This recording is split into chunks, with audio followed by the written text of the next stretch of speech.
بسم الله الرحمن الرحيم. رقت عيناي شوقا ولطيبة ذرفت عشقا فأتيت إلى حبيبي فاهدأ يا قلب ورفقا صلي على محمد. السلام عليك يا رسول الله، السلام عليك يا حبيبي يا نبي الله، السلام عليك يا رسول الله، السلام عليك يا حبيبي يا نبي الله.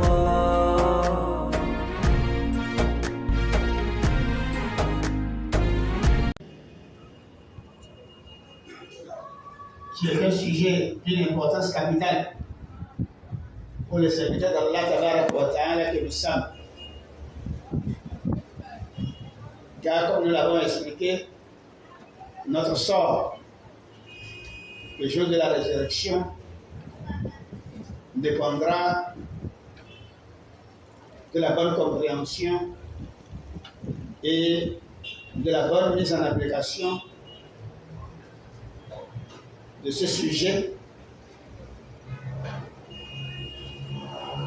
Ce sujet qui concerne la prière, tel que l'a dit le messager d'Allah sallallahu alayhi wa sallam, que la première des choses qui sera jugée, qui sera fouillée, qui sera évaluée parmi les actes des serviteurs d'Allah Tabaraka wa Ta'ala que nous sommes le jour de la résurrection sera la prière. Si elle est bonne, les autres actes d'adoration du musulman seront considérés comme étant bons. Mais si elle n'est pas bien faite, la prière, c'est là où il y aura des problèmes pour les serviteurs d'Allah. C'est pour cela que nous avons choisi ce sujet pour essayer d'expliquer selon, et à la limite de notre connaissance, ce sujet pour que désormais chacun d'entre nous puisse accomplir cet acte d'adoration avec clairvoyance. Allah Tabaraka wa Ta'ala nous donne la bonne compréhension. Nous avons dit donc la semaine dernière que la prière est un ensemble de faits et de récits bien précis qui commence par le takbirat al-ihram, le premier takbir de la prière, et qui se termine par le salut final. Et que cette prière est composée de 3 catégories d'actes. Nous avons ces actes-là que nous appelons les actes d'ordre piliers, que nous appelons les piliers de la prière. Et la seconde catégorie, ce sont les obligations de la prière. Et la troisième catégorie, ce sont les sunan, les actes surrogatoires de la prière. Nous avons bien expliqué que lorsque quelqu'un abandonne un pilier parmi les piliers de la prière, qu'il le fasse sciemment ou par oubli, sa prière devient automatiquement nulle. Par contre, lorsqu'il abandonne un acte d'ordre obligatoire, que nous appelons wajibat al-salat, les obligations de la prière, lorsque tu abandonnes un acte parmi ces actes, sciemment, la prière devient aussi nulle. Parce que tu as choisi d'abandonner une obligation de la prière, tu ne l'as pas amenée dans ta prière. Mais si tu l'abandonnes par oubli, tu l'as laissé tomber, tu ne l'as pas amené dans la prière par oubli, la prière n'est pas systématiquement annulée.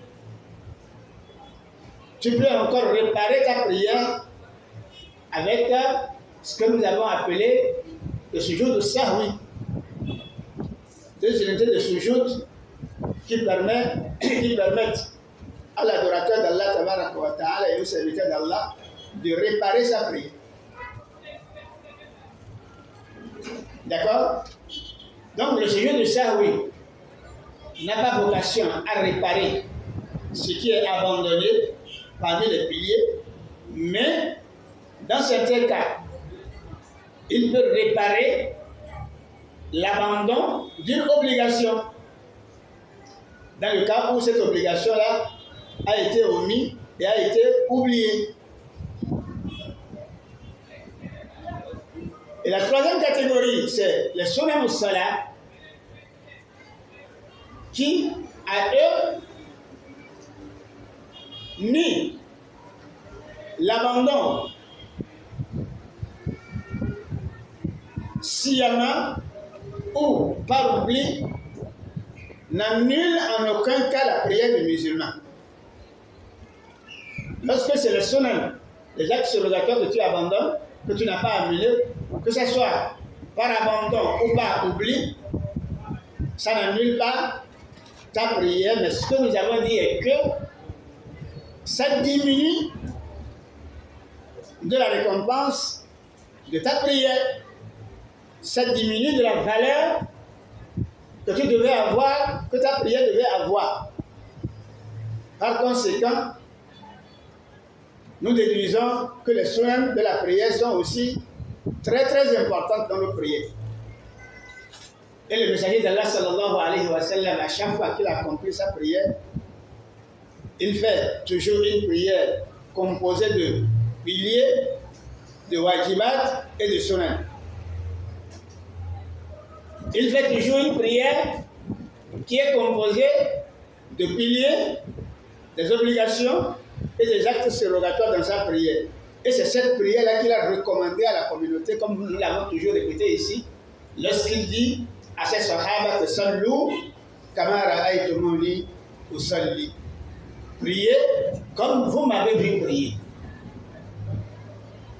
Là, nous comprenons aisément que le messager d'Allah sallallahu alayhi wa sallam nous exhorte à accomplir nos prières avec les piliers, les obligations et les actes surrogatoires. Pour quelqu'un qui veut la pleine récompense pour sa prière qu'il va accomplir. Nous avons commencé par citer les actes piliers de la prière. Les actes qui sont les piliers de la prière. Nous avons dit ici que nous en avons combien? Nous en avons 14. De ces mouvements, de ces récits que nous faisons dans la prière, 14 sont considérés comme des piliers de la prière. Et ce, conformément au texte du Coran et de la sunna du messager d'Allah sallallahu alayhi wa sallam. Le premier pilier que nous avons cité ici, c'était quoi? Le fait de se mettre debout pour accomplir la prière. C'est un pilier de la prière. Lorsque quelqu'un n'a pas un cas de force majeure qui l'empêche de prier debout, il a la force, il a la possibilité de se tenir debout. Pour la prière, il doit rester debout pour accomplir sa prière. Il ne doit pas s'asseoir. Car se tenir debout pour prier est un pilier de la prière. Les ulama ont tiré ça de la parole d'Allah tabaraka wa ta'ala qui nous dit que Hafidhu ala salawati wa salati al-wusta wa qumu lillahi qanitin. Soyez assidus aux prières quotidiennes, toutes les 5 prières, et en particulier la salat médiane.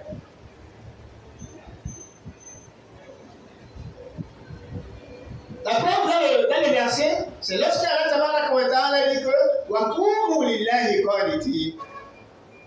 Et tenez-vous debout devant Allah Tabaraka wa Ta'ala dans vos prières en toute humilité. Tenez-vous debout. C'est Allah qui dit ça. Qumu.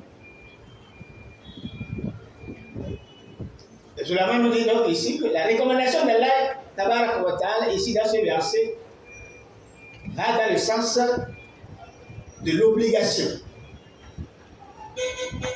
Vous devez vous tenir debout. Vous ne pouvez prier assis que lorsque vous avez une raison valable islamique. Et le messager d'Allah sallallahu alayhi wa sallam, lui aussi, il a toujours prié debout. Il n'a pas prié assis, sauf dans les cas rares. Et lorsqu'il a recommandé, il a enseigné sa prière à ce monsieur dont nous avons parlé ici, qui a prié, qui n'a pas bien prié, et qui a demandé au messager d'Allah sallallahu alayhi wa sallam de lui apprendre la prière. Le messager d'Allah lui a dit quoi? Que salli wa tifai. Prie debout. Fa illam tastati fa qa'idan. Prie debout. Quand tu veux faire la prière, tu dois prier debout. Mais quand tu n'as pas la capacité de te tenir debout, c'est en ce moment-là que tu peux prier maintenant assis. Tout ça, nous l'avons expliqué la semaine dernière. Et lorsque nous avons parlé, on a expliqué le fait de se tenir debout. On a dit que tu ne dois pas te pencher vers l'avant et ni vers l'arrière. Tu dois remarquer toi-même que tu es bien droit lorsque tu es devant Allah Tabaraka wa Ta'ala. Ça, c'est le numéro 1. Le point numéro 2, qui fait aussi partie des piliers de la prière. Nous avons dit que c'est le takbir al-ihram. Le premier takbir avec lequel nous commençons la prière. Le takbir, c'est le fait de dire Allahu Akbar. Ce premier takbir-là, avec lequel nous commençons la prière, contrairement aux autres takbir, aux autres Allahu Akbar que nous disons, que nous répétons incessamment dans la prière, lui, dans le premier-là, fait partie des actes piliers de la prière. Si tu ne l'amènes pas, ta prière n'a pas encore commencé. Tu peux lire la Fatiha et amener tout la Baqara après, jusque-là, tu n'as pas encore commencé la prière. Parce que c'est avec ça qu'on rentre dans la prière. Ça là, il n'y a même rien à dire. La prière n'est pas encore commencée. Quand c'est un pilier. Donc tu dois recommencer ta prière avec un takbir avant d'amener maintenant tout ce que tu avais déjà récité jusque-là. D'accord? Et le takbir là, on le fait aussi debout. C'est quand tu es déjà debout, face à la Qibla. Comme il a été rapporté dans les hadiths du messager que quand il veut faire la prière, il se met debout face à la Qibla, il soulève ses deux mains jusqu'au niveau de ses oreilles et il dit Allahu Akbar. On a dit ça ici la semaine dernière. Ne dis pas Allahu Akbar, était assis et après ça maintenant tu te lèves. Non. Tu dois être déjà debout. Tu dis Allahu Akbar face à la Qibla. D'accord? Et nous avons dit, on a expliqué ce que ça veut dire Allahu Akbar. On a expliqué aussi la raison pour laquelle on commence par le takbir. Allahu Akbar ne veut pas dire Allah est grand, mais ça veut plutôt dire Allah est le plus grand. Être grand est différent de être le plus grand. N'est-ce pas? Allah est le plus grand. Il est plus grand que tout ce qui est grand. Il est plus immense que tout ce qui est immense. Et nous avons dit que il est demandé d'amener ce terme, cette expression au début de la prière pour que le musulman soit animé tout au long de sa prière de cette grandeur d'Allah Tabaraka wa Ta'ala devant lequel il se positionne pour accomplir la prière. Et c'est ça qui manque chez nous aujourd'hui dans nos prières. Ce qui fait en sorte que quand on est dans la prière, on est distrait. Parce qu'on n'est pas animé à cette grandeur d'Allah. On s'occupe d'autres choses. On réfléchit à droite, on réfléchit à gauche. On pense à d'autres occupations. Nous comblons notre cœur d'autres choses de ce moment.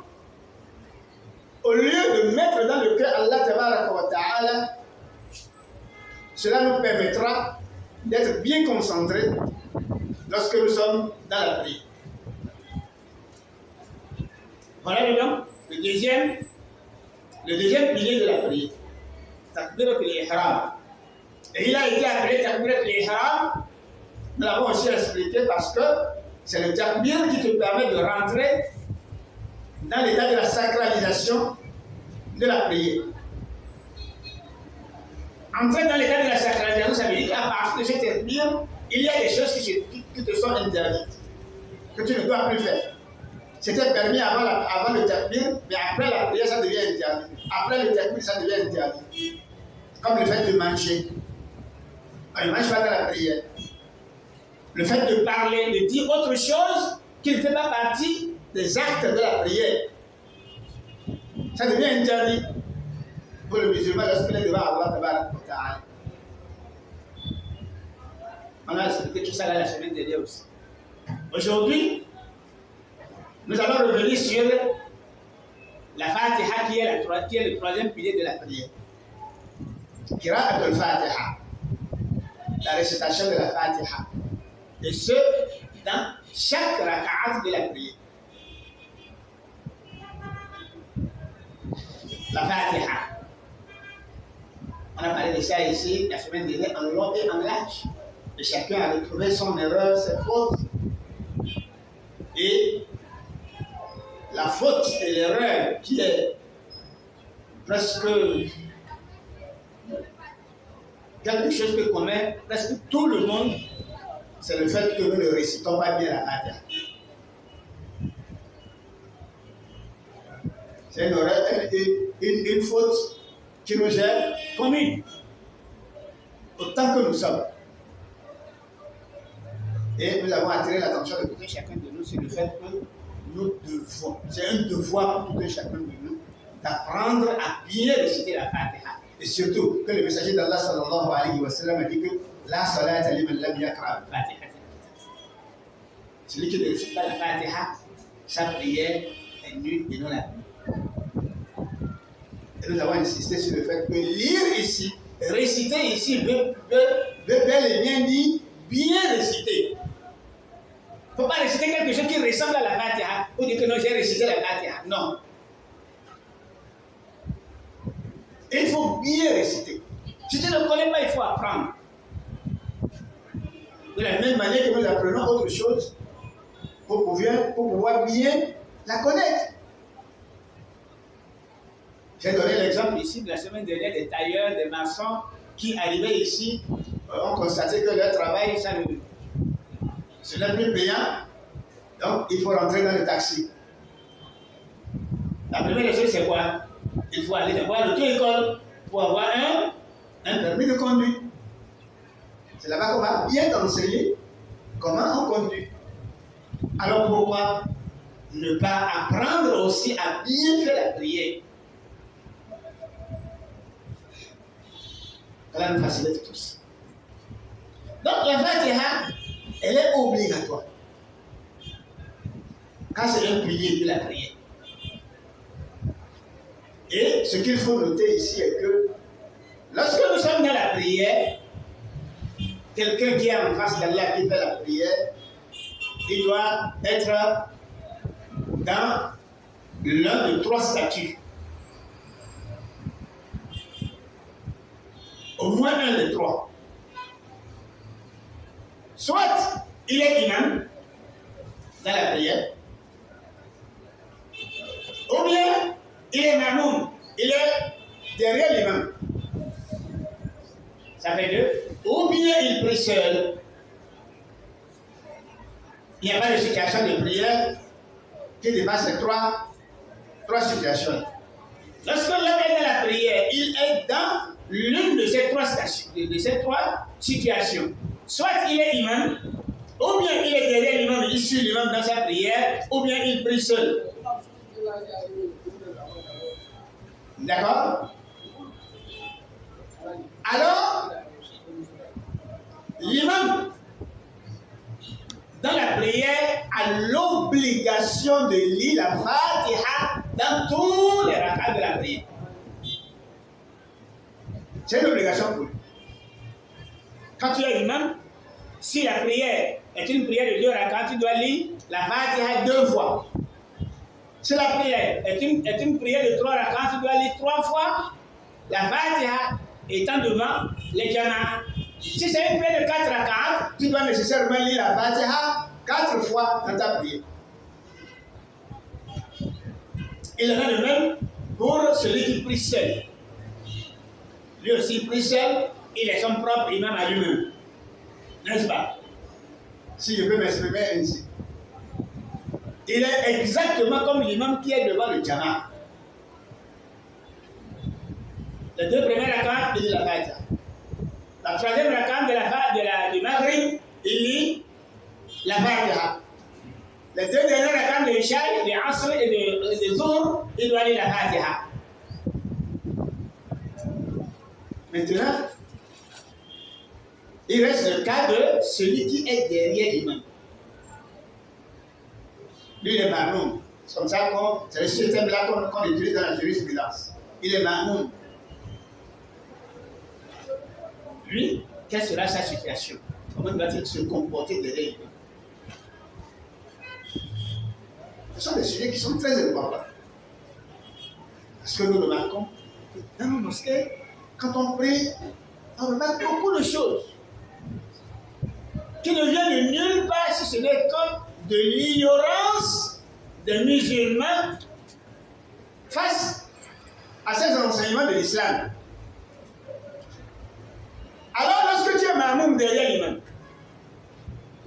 tu n'es pas imam, tu ne pries pas aussi seul, tu es derrière ton imam.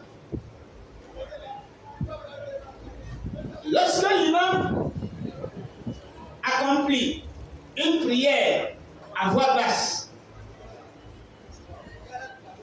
comme le Zohar, comme le Asr, ces 3 prières et ces 2 prières-là, les 2 premières rakats sont accomplies à voix basse. Les 2 dernières rakats sont accomplies à voix basse. Toi qui es derrière l'imam, le mamoum qui est derrière l'imam, tu dois aussi réciter la Fatiha au même moment que l'imam récite sa Fatiha.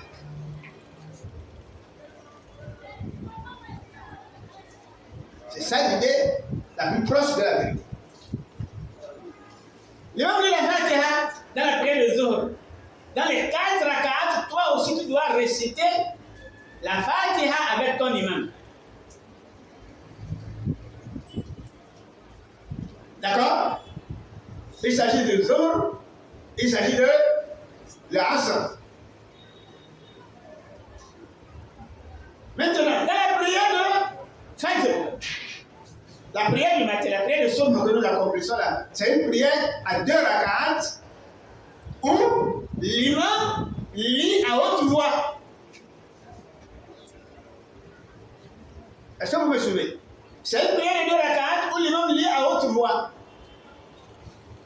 Lorsque l'imam lit à haute voix et que tu entends, tu écoutes la lecture et la récitation de ton imam dans la prière, ton attitude, c'est de te taire et écouter attentivement la récitation de ton imam qui est devant toi, qui lit le soir.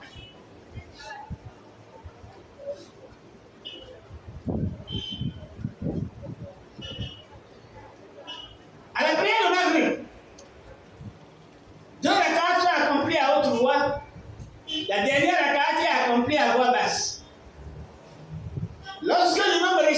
à haute voix dans les deux premiers de Maghrib, dans les deux premiers rakats de Maghrib, tu fais la même chose que tu avais fait à la prière de sommet. Parce que ici, sa récitation est à haute voix. Il lit maintenant à haute voix. Tu dois prêter oreille à la récitation de ton imam. Ne lis pas la Fatiha derrière l'imam en ce cas. Et maintenant, quand il finit les deux premières rakats, il fait le tahiyya. Il se relève maintenant pour accomplir la troisième rakat de la prière de Maghrib. Nous savons tous que cette rakat-là se fait avoir. Quand il se lève, il commence la Fatiha, tu lis aussi, tu récites aussi ta Fatiha. Il en est de même pour la prière de Isha. Deux rakats à haute voix, l'imam lit à haute voix, tu te tais, tu écoutes attentivement. Les deux derniers rakats sont des rakats à voix basse, tu récites la Fatiha derrière ton imam. Où est la preuve? Allah Tabaraka wa Ta'ala dit dans le Saint-Coran que lorsque le Coran est récité,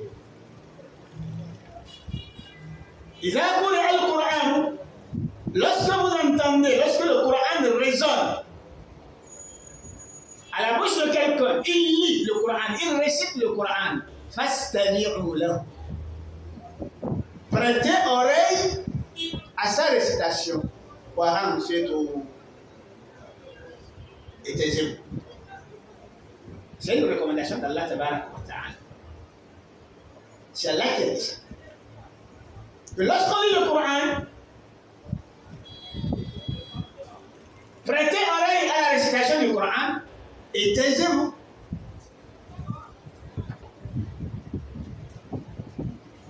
Ceci est valable lorsque nous entendons, lorsque nous écoutons quelqu'un qui lit devant nous. Mais quand il ne lit pas à haute voix, on entend quoi? On n'entend rien, on n'écoute rien. À quoi ça sert alors de se taire derrière lui? On récite alors la Fatiha lorsqu'il lit à voix basse. Même s'il y a une divergence autour de ce sujet, l'idée la plus proche de la vérité, c'est ce que je vous ai amené là. Parce que d'autres vont vous dire que, ah, mais toi tu nous dis de nous taire. Alors que le messager d'Allah sallallahu alayhi wa sallam a dit que quoi? A dit, la salata liman lam yaqra bi fatihatil kitab. Il a dit que celui qui ne lit pas la Fatiha, c'est toi qui as dit ça tout de suite, que celui qui ne lit pas la Fatiha, sa prière est nulle et non la pure.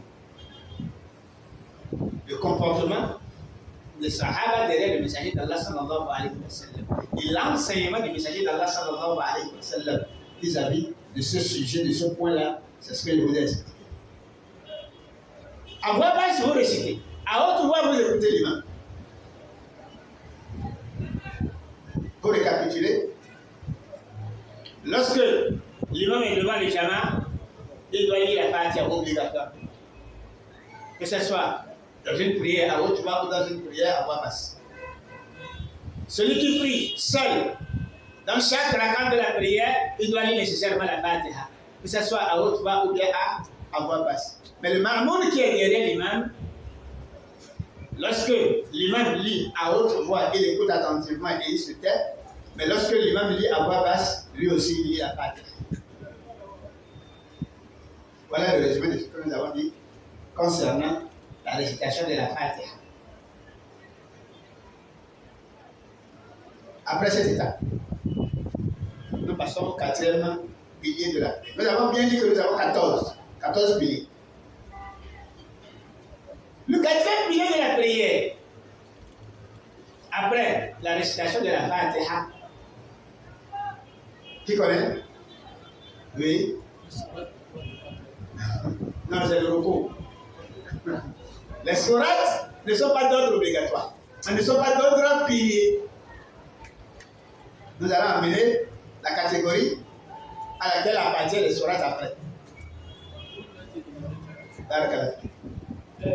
Supposons la prière du Maghrib. Oui. S'il y a plus de jama, si la voix de l'imam n'atteint pas ceux qui sont au bout, Oui. qu'est-ce qu'il doit faire? Parce que qui doit faire? Les gens qui sont derrière, supposons la voix de l'imam et il n'entend pas quand l'imam lit la Fatiha pendant la prière, par exemple, pendant la prière du Maghrib, deux avant Raka, et il doit faire comment? S'il n'entend pas, par exemple, la voix de l'imam et il doit rester seulement debout, sans réciter, puisqu'il Ou bien ils doivent lire. Ce qui est presque la vérité est qu'en ce cas-là, ça c'est un doula. Dans ce cas, ils doivent lire pour éviter d'être distraits dans la prière. Ils sont loin de leur imam. Ils n'écoutent pas la voix de l'imam. Ils ne savent pas quand est-ce que l'imam a lu la Fatiha, quand est-ce qu'il n'a pas lu. Mais ils ont aussi des problèmes. Ils ne vont pas aussi écouter les takbirat. Même si entre eux, il y a les muezzins. S'il le faut, 1, 2, 3, jusqu'à arriver derrière eux là-bas, qui va répéter, qui va reprendre la voix de l'imam lorsqu'il fait les takbirat. À ce niveau, il n'y a pas de problème. Mais la Fatiha, pour éviter d'être distrait, lorsque la voix n'arrive pas au niveau de l'imam, sinon quand s'ils ne lisent pas, ils seront obligés d'être distraits.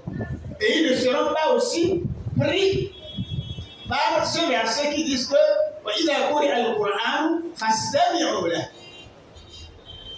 écoutez, on va écouter quoi? On n'entend rien.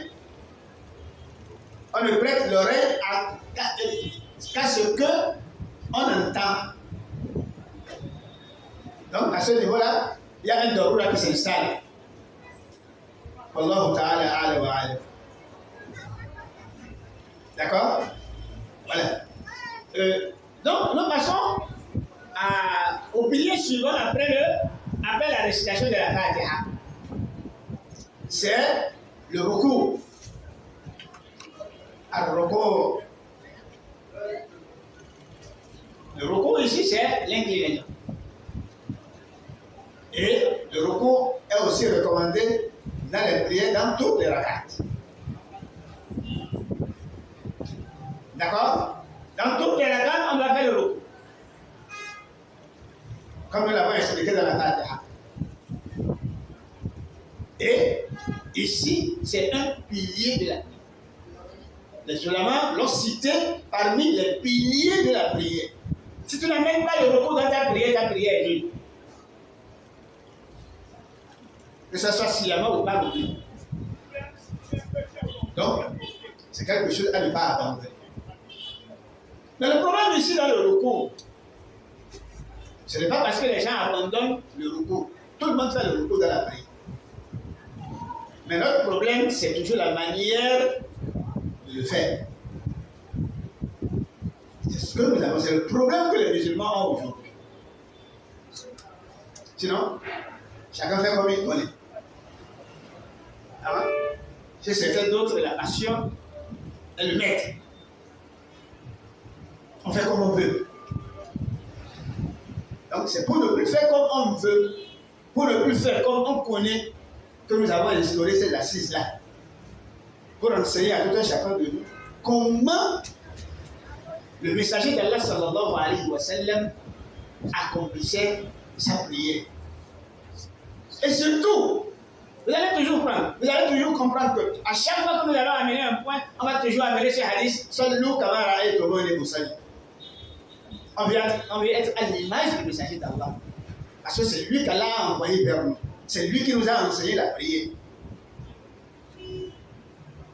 On doit être comme lui. D'accord? C'est quand on apprend les métiers de cette dunya-là qu'on dit que non, l'élève peut être plus meilleur que son maître. C'est dans le métier d'ici là qu'on dit ça. Mais en ce qui concerne l'adoration, on ne peut pas dépasser ce que le messager d'Allah sallallahu alayhi wa sallam nous a montré. On ne peut que se conformer à ce qu'il a fait. Alors le recours, comme nous le disons, c'est l'inclinaison dans la prière. S'incliner. Après avoir lu la Fatiha, tu amènes la Surah, s'il le faut. Ou bien dans d'autres rakats, on amène seulement la Surah, on amène la Fatiha, on n'amène pas la Surah. Al-Muhim, le recours là se fait comment? Je dis que c'est à ce niveau que nous avons des problèmes. Écoutez très bien.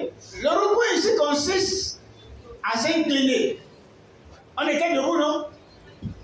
Maintenant, on s'incline, on va vers là-bas. On avance. Jusqu'à aller déposer les paumes des mains, des deux mains, sur nos deux genoux.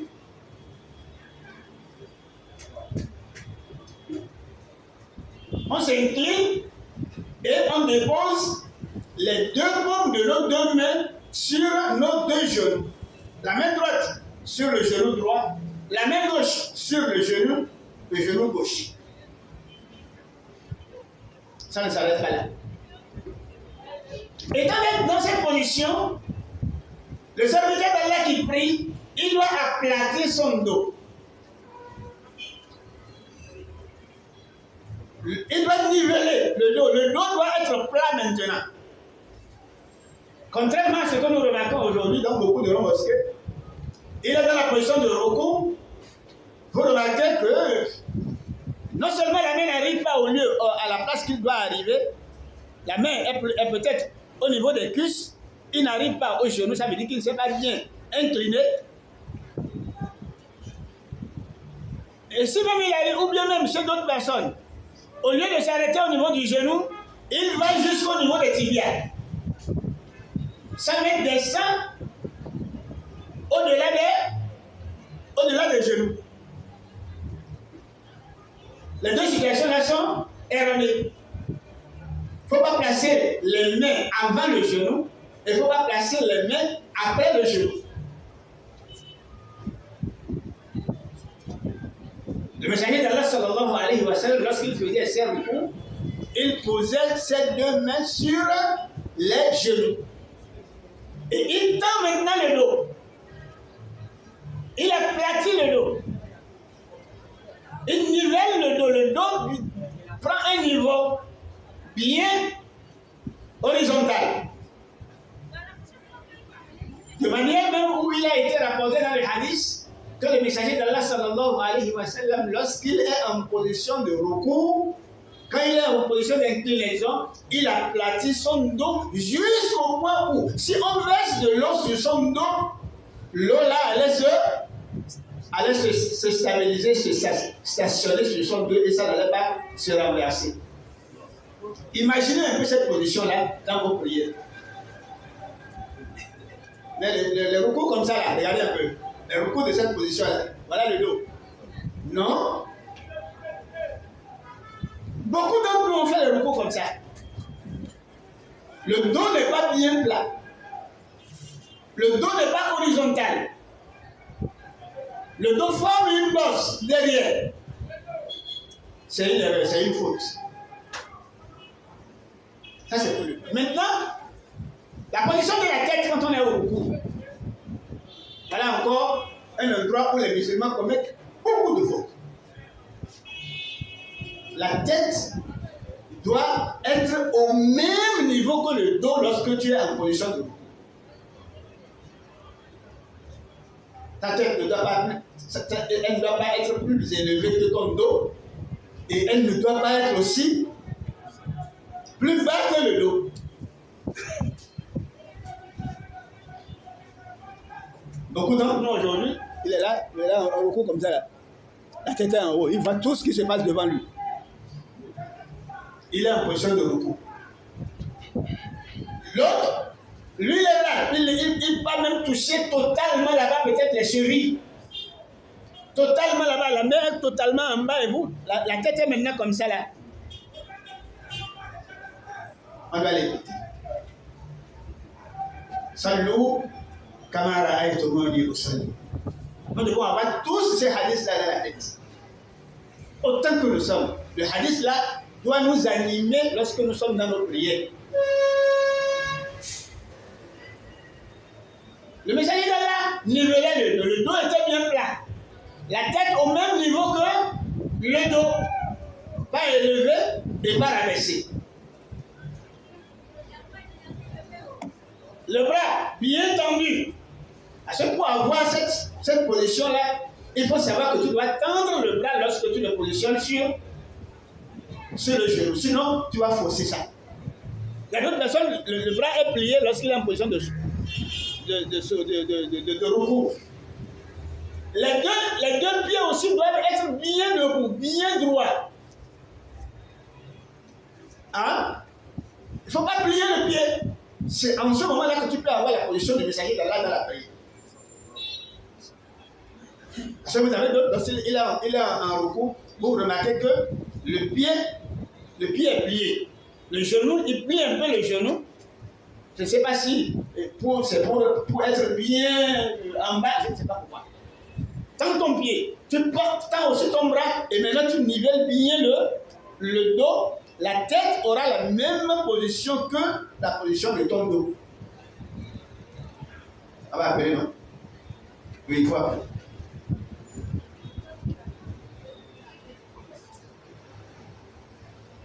Allah!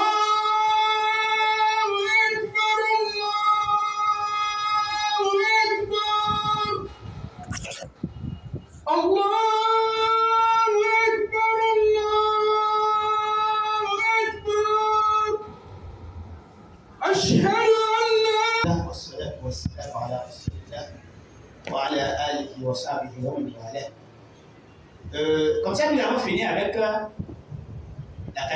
quatrième pilier de la prière. On a cité le fait de prier debout. Le takbirat al-ihram, la récitation de la Fatiha et le ruku. Après le ruku, qu'est-ce qui suit? Qui connaît ce qui suit après le ruku? Hein? Hein? Ah. Le retour de ruku. Ça fait partie des piliers de la prière. On a déjà fait le ruku, non? On s'est incliné déjà. Vous remarquez beaucoup de gens. Du ruku, là, il va vers le sujoud. Du ruku, il passe directement au sujoud.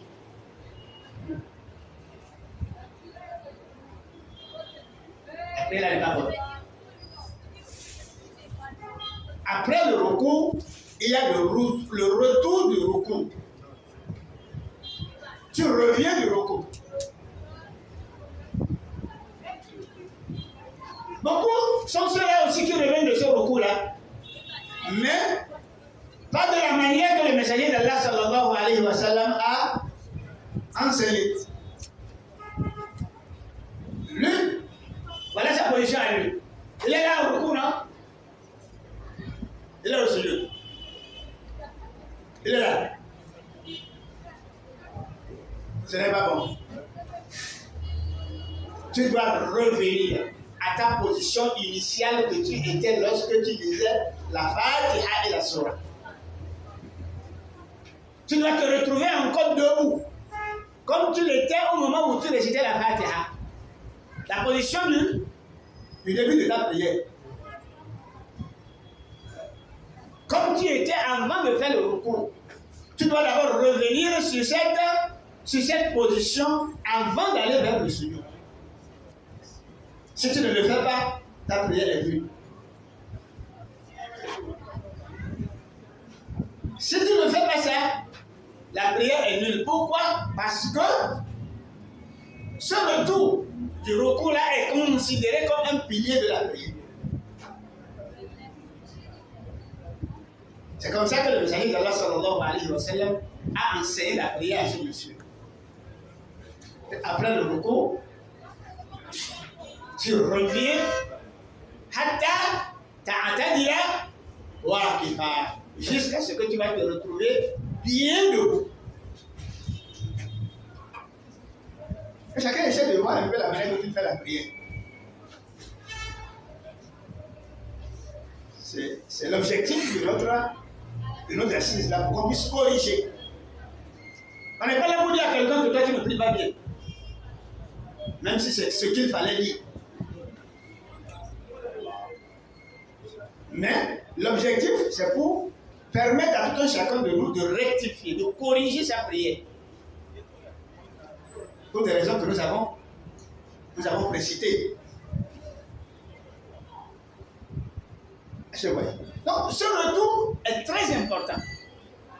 Et quand tu reviens, tu dois te retrouver debout comme au début de la prière, au moment où tu disais la Fatiha et la Surah. Ce n'est qu'après ça maintenant que tu as la possibilité d'aller maintenant vers le pilier suivant, qui est maintenant le sujoud. On ne parle pas de recours directement au sujoud, non. Tu fais le recours, tu reviens à la position initiale, tu fais les escars que nous devons faire. Dans cette position, tout ça, nous allons l'amener, Inch'Allah. Quels sont les escars que nous faisons? Tout en notant en parenthèse que dans chaque position du musulman dans la prière, il y a toujours une invocation à réciter. C'est pourquoi ça étonne. Parce que vous voyez quelqu'un faire une prière de 4 à 4 en 2 ou 1 minute et demie. Vous vous demandez, mais il s'est débrouillé comment? Il a utilisé quelle magie? Il a été très rapide, il a déjà fini. Toi, tu es sur la 4e rak'at, lui, il vient te trouver, il finit les 4 rak'at avant toi, il est déjà dehors, toi, tu n'as pas encore fait le salut final. C'est un homme fort, mais il s'est débrouillé comment? Allah nous en préserve. Dans chaque position de la prière, le messager d'Allah sallallahu alayhi wa sallam a toujours recommandé un zikr qui fait partie de la prière. Et le messager d'Allah sallallahu alayhi wa sallam a exhorté les musulmans à faire en leur disant que sallu kama ra'aytumuni usalli. Priez comme vous m'avez vu prier. C'est important. Pourquoi je dis dans la tête de tout un chacun de nous, avant qu'on ne finisse le sujet là, tout le monde doit mémoriser ce verset. Sallu kama ra'aytumuni usalli. Maintenant nous passons au sujoud, qui est le quatrième, le 5e pilier. Non, ça c'est le 6e pilier. Ça c'est le 6e pilier, le sujoud. À ce niveau aussi, on a le grand problème. Le sujoud. Au niveau du sujoud là, il y a encore de grands problèmes. Allah, vous voyez dans la prière, c'est tout comme si ce n'est pas le même Allah là que nous adorons. C'est tout comme si l'autre, lui, il a son Allah qui lui a recommandé une prière sous une forme, l'autre, il a son Allah qui lui a recommandé une prière sous une autre forme. Et avec des messagers différents. Celui qui a enseigné la prière de celui-là, celui qui a enseigné la prière de l'autre là. Alors que, en réalité, notre Seigneur Allah Tabaraka wa Ta'ala, il est le messager qu'Allah Tabaraka wa Ta'ala a envoyé vers cette communauté-là, il est un. On ne peut que prier comme Allah l'a recommandé et on ne peut que prier comme le messager d'Allah sallallahu alayhi wa sallam l'a enseigné. Voilà maintenant le sujoud. Le sujoud, c'est ce que nous appelons la prosternation.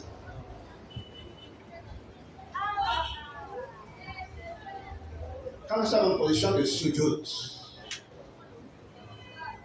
le messager d'Allah sallallahu alayhi wa sallam a dit qu'on m'a recommandé de me prosterner sur 7 membres de mon corps.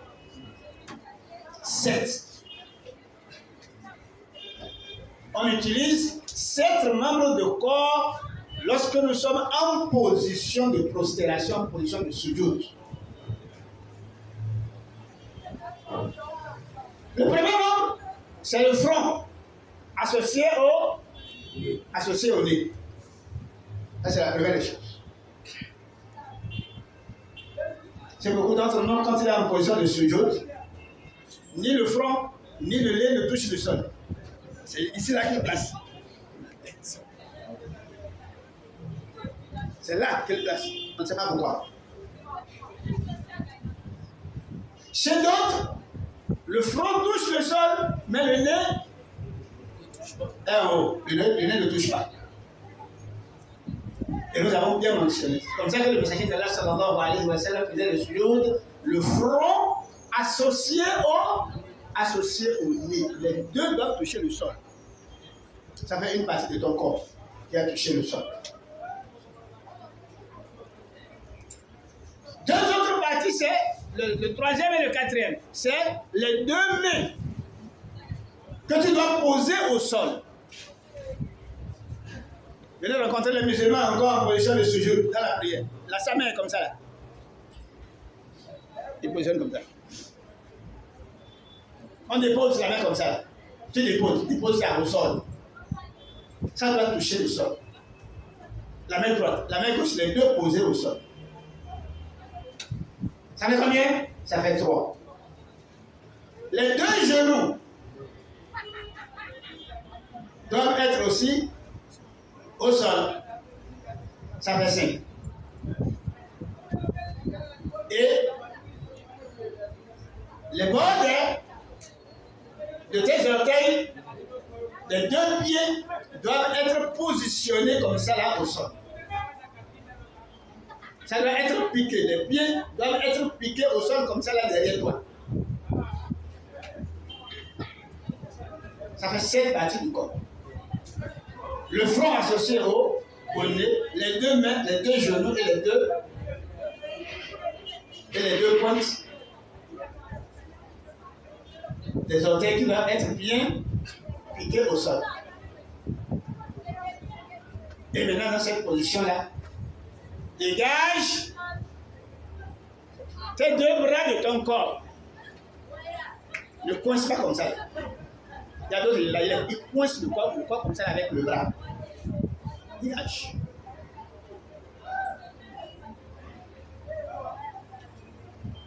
Et lorsque tu es dans cette position, ne t'enroule pas comme ça là.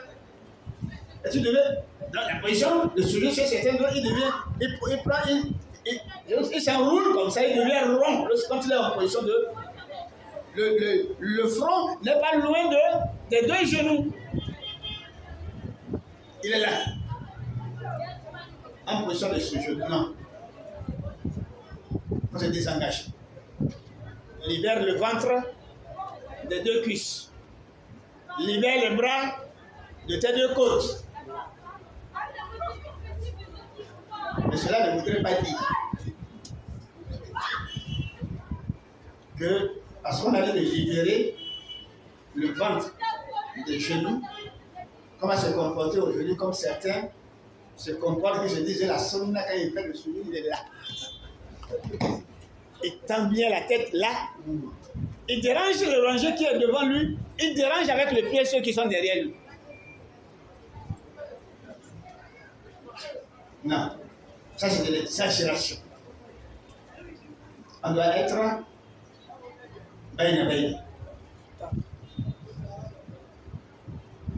C'est comme ça que le messager de Allah sallallahu alayhi wa sallam. On ne se tend pas de la manière à déranger le saf qui est devant. On ne tend pas aussi trop le pied derrière de manière à déranger le saf qui est derrière nous. Mais malgré cela, on doit veiller à ce que les 7 parties du corps soient en contact avec la place où nous faisons la prière, que ce soit sur le tapis, que ce soit sur la natte, ou bien à même le sol. Hein?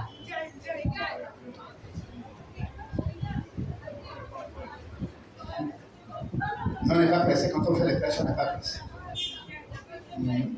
L'heure, ce n'est pas à 19h, ce n'est pas à 19h30.